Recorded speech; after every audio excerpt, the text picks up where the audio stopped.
excited to talk with you today because yesterday was a really big day. Your new EP is officially out into the world. Before Yes. we get into all of that, though, I'd love to hear you talk about your story, where it all began, and how you started making music. Yeah. So when I was really young, um, I played piano. I had my grandpa was a classical and jazz musician. So Wow.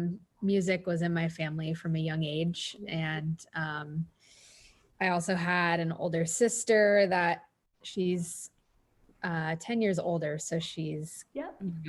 quite the age gap, someone that I really looked up to when I was young. And she was in a bunch of bands. She played guitar, sang, played keys. Yes. And so I was always kind of inspired to get into music because of that family background in it. And I tried piano, I sang a little bit. Um, I tried playing guitar. Mhm. I loved doing all of them, but none of them really ever stuck with me. I think when I was little, going to piano just like wasn't really something that I was super interested in. I was only like 4 or 5 years old, and it's Yes. hard to keep the attention of a kid that small, Right. especially with something so complex. And so I ended up just getting really into music in general, being a listener and going to shows. And I always knew that I wanted to play music in some way for other people or perform in some way. And I found the electronic music community probably when I was 17. And I would go to a bunch of underground shows, go to a bunch of festivals. And um, I found a community of people called Desert Hearts. They're pretty well known in the house and techno community, and I got really involved and became friends with a lot of DJs, and I just caught on to it really quickly. And I started DJing first. I DJ'd for probably 2 years before I got into production. And then I've been producing for about 3 years now. Um, so it's super exciting to finally have something out in the world of mine, because I have Absolutely. so many unfinished projects, or so many projects I haven't released that I've been working on for a long time. So Yes, certainly super exciting. Is Marie Nyx your born name or is that a name you came up with for yourself? so Marie is my middle name, Okay. and Nyx is the Greek goddess of night. Yeah. And back when I first started DJing, I was playing, strictly dark techno and like that deep melodic techno sound. And I would play all of these late night sets, and that was kind of my thing. And so I wanted something that kind of represented the night. Um, and it just kind of came together really quickly. I started DJing, at after parties and just kind of behind the scenes. And then I posted one clip of me playing out, and everyone was like, "Oh my God, we need to book you." Yes. And I didn't have a name yet. So I was like, I got to come up with something really quick. Yeah. And It's perfect though. It's very just kind of fitting. stuck. Yeah. Yeah. That's amazing. Well, flash forward to today. Elysium is out. What was the process like putting this EP together? So, um, two of the tracks, um, I started probably about a year ago, Wow. and I was in a production course over the pandemic. Mhm. This really amazing producer, Rinzin, he was teaching like how to create a track from start to finish, and I just kind of made these following along his class.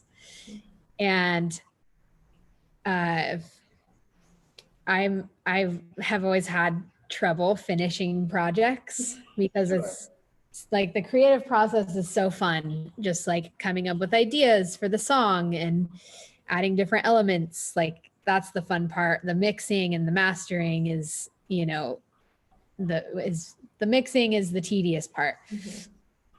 And so I kind of just had these projects unfinished and they were in the back of my mind.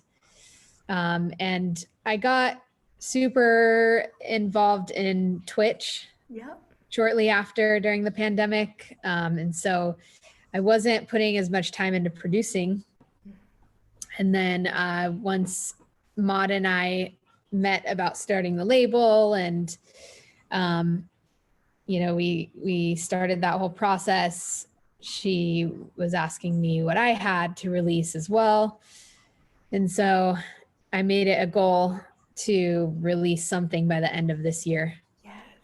And so I started pulling up old projects. I brought them over to her studio, and we kind of like looked at them and chose which synths and stuff to run the different sounds through because I write all in MIDI. And so she helped me in tracking some of the MIDI parts with these synths. Our friend who is the Metro, he is one of the most incredible producers and engineers. So he also sat in on the sessions and he kind of gave input like, oh, we should use this. Let me show you how to make this sound on, let's say, the matriarch. And so both of them were a huge contribution to this project. So with both of those tracks, they really helped with recording in the sounds that I wanted, helping me in the sound design and kind of getting those projects revamped. And then the third track, I wanted, you know, all of the genres that I play within the EP. And so it started as a whole different genre. Wow. And it kind of was just like a bunch of different sounds thrown together in this project. And I was almost like gonna give up on this track because it was so hard. And I wanted to just like, I wanted to sit there and, you know, figure out how to turn it into something beautiful. And so Maud kind of sat me down and she's like, well, what it needs is a good melody. Go home, write, you know, a bunch of melodies for a few hours, practice on that, and then come back over to my studio. And so then I did that, and I used actually a bunch of these synths back here. So wow, yeah.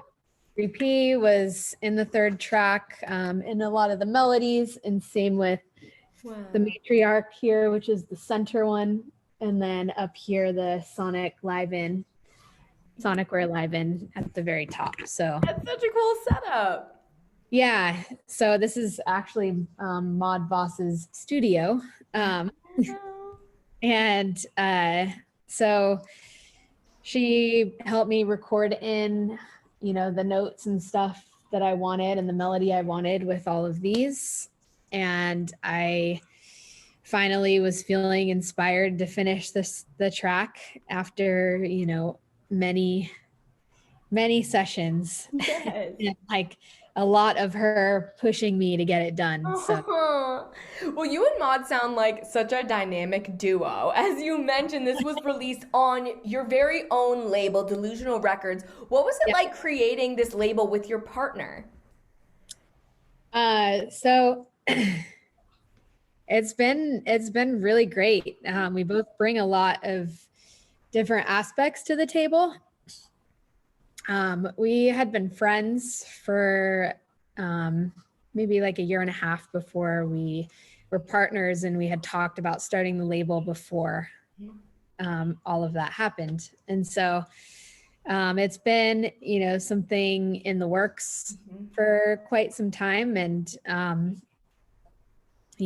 this year around late April, early May or so, she had something ready and we're like, okay, it's time. Let's just do it. And it's been really awesome. We have, the same vision. We have a very similar taste in music. We have a lot of the same values in the label. She brings a lot more of the creativity and that aspect to the label, and I bring a lot of more of the outreach and more of like the back end like distribution and stuff. And so she already had oh, that's weird, sorry. You're good. My Instagram turned on. It's all good. She already had kind of a creative vision for it. I thought it was incredible. We basically used our friend Alex. She goes by Alex the Brown for her project, and she runs the artwork through a video synthesizer. So that's like our main art component for like the covers and everything of the EPs and for our assets on social media. And we both have the same goal in that we want to highlight underrepresented artists in the community. So we want more women artists. We want more people of color. We want more LGBTQIA artists. So that's our main goal, is to have, whether it be 60-40 or 70-30 even. Just more representation. Yeah, we just want to build a community based off that. And like, we want, more of an inclusive space for artists that might be, nervous to put themselves out there and put their work out. Yeah. Because that was me.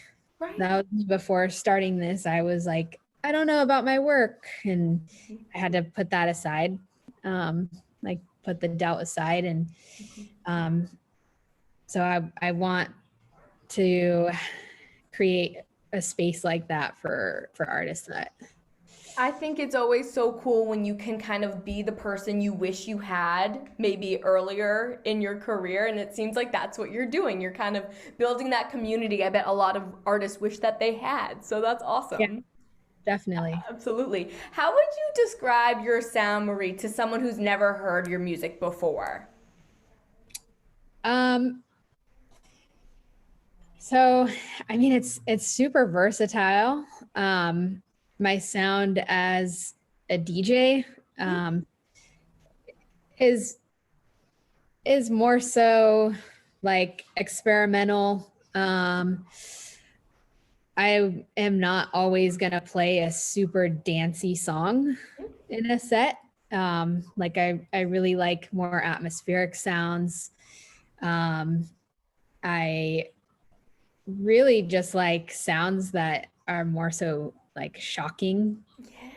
People, like whether it be like a crazy synth stab or, like some, drippy kind of acid sound that is panned in a way that, circles around you. Mm-hmm.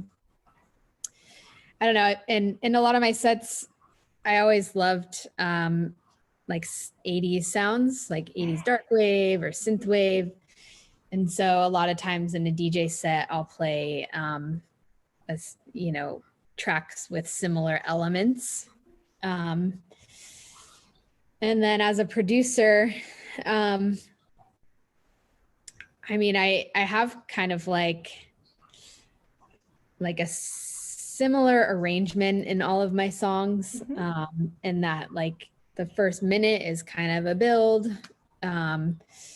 It always has like a very heavy kick, kind of like more of a thicker bass line, a lot of different synth sounds. Like my Out of the Shadows track, that one is very melodic. It's has like a lot of polyphonic melodies. There's, you know, 2, 3, sometimes even 4 synths going at one time, and they all sound cohesive.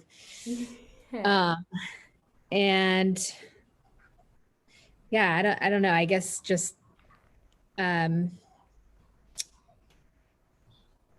I've never actually described my sound, but I guess That that's was perfect. pretty accurate. I think so. And people should just listen to find out if they Yeah, need more exactly. information.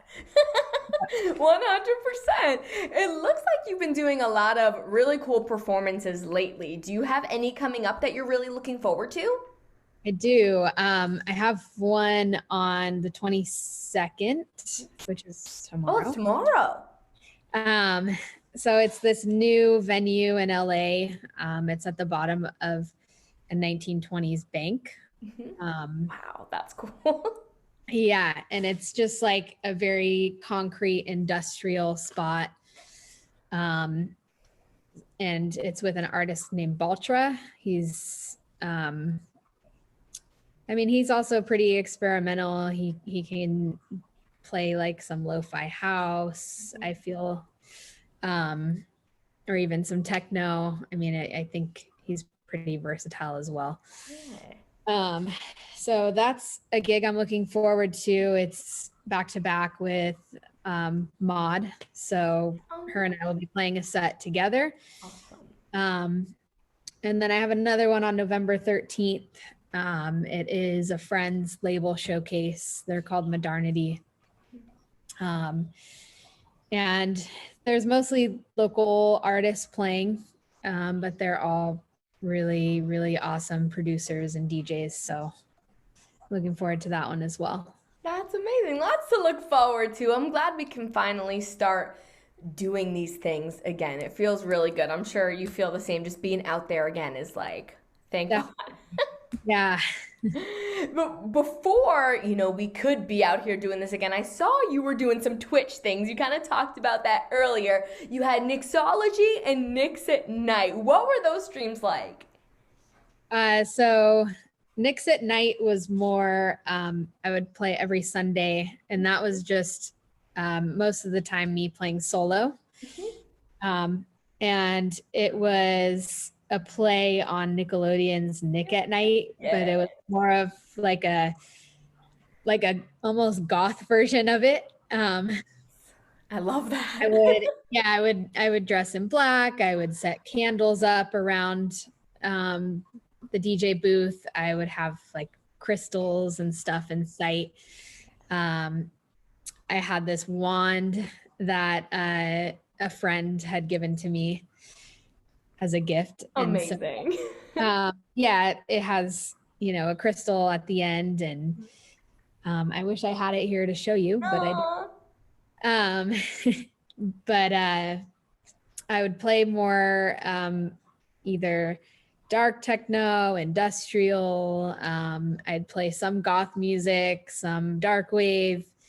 And so that was just kind of like my night of stuff I would listen to on a day-to-day basis, rather than like solely focusing on house and techno all the time. Sure.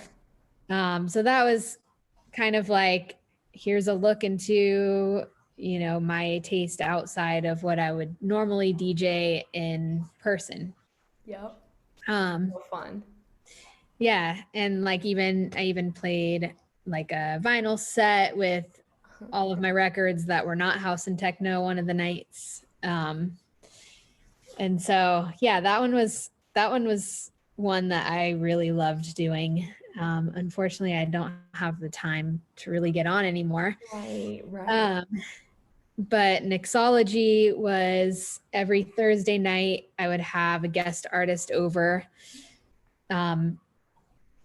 I would ask them at the time of booking what their favorite cocktail was or what their preferred spirit was. If they didn't drink, I would do a mocktail.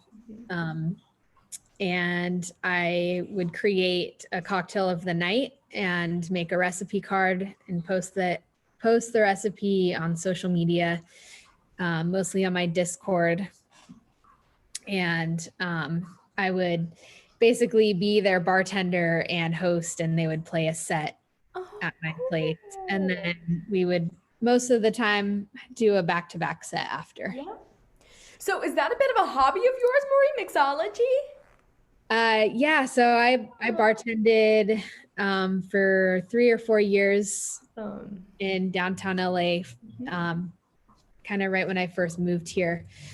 And I always loved creating cocktails and the whole mixology concept. And so I kind of, since bars were shut down and people couldn't go out and order good drinks, I thought that was a really cool idea to bring to them for any artists that would come over and hang out, and then give the recipe to my audience so that they could try to make it at home.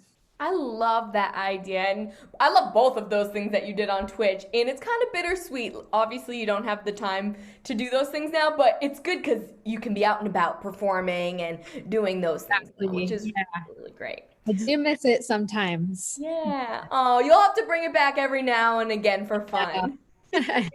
Well, last but certainly not least, Marie, here in the state of Maine, our state motto is the way life should be. So I want to know, according to you, what is the way life should be? I think the way life should be, it should be like you should be able to do what you love and be comfortable doing it, and not dedicate yourself to things that aren't serving you. Like if you have a 9-to-5 job, don't spend all of your time focusing on just that. Like have a hobby or something you love to kind of balance out your life, and don't stress too much. Like don't work too hard. Yes, life is too short for that. I agree. Exactly. Absolutely. Just take time for yourself and don't dedicate it to things that you feel you need to dedicate your time to. Oh, that is perfect. Thank you, Marie. So excited to keep listening to your new EP, Elysium, and to see what's next from you. I'll stay watching. Thanks. It was great to meet you, Marie. Until we meet again. Yes, definitely. Take care.